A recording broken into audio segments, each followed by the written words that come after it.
कि ठाकुर जी की सेवा कैसे की जाती है। घर में लड्डू गोपाल भगवान की सेवा आप करते हैं तो उनके प्रति ये भाव रहे कि हमारे छोटे पुत्र के समान है। जैसे छोटा सा बालक होता है 1 महीने का, 2 महीने का, 15 दिन का, तो माँ को बहुत केयर करनी पड़ती है।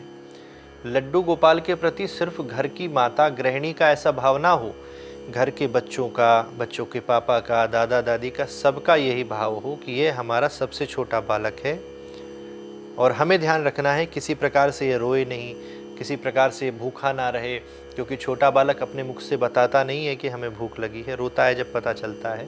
तो हमारे ठाकुर जी ऐसी स्थिति में ना जाएं कि भूख के कारण इन्हें रोना पड़े। हम उनकी प्रत्येक परिस्थिति को समझ लें।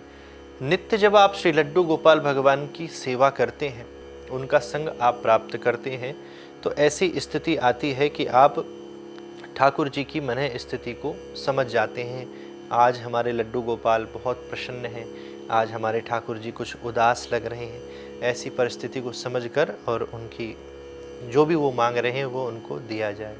लेकिन साथ ही एक बात का ध्यान रहे, मैं बार बार इस बात को दोहराता हूँ कि हम पुत्र तो मान लेते हैं लेकिन परमात्मा नहीं मानते।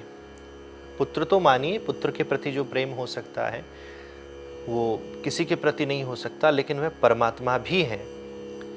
पुत्र को हम दूषित अवस्था में भी स्पर्श कर सकते हैं, लेकिन ठाकुर जी को हम दूषित अवस्था में आवेश नहीं कर सकते स्पर्श।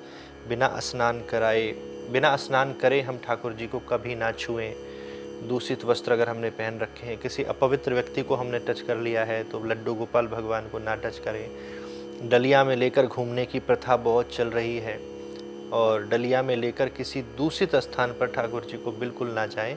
नहीं, हमारे बालक हैं इसलिए हम ले जाते हैं। ये आपका भाव है कि वे आपके बालक हैं, लेकिन हैं तो वो पूरे जगत के पिता ही। तो ऐसा भाव रखें आप कि जीवन में ठाकुर जी को किसी अपवित्र स्थान पर ना ले जाएं, अपवित्र हाथों से ना छुएं। बाकी पुत्रवत प्रेम आप ठाकुर जी को निरंतर करते रहें।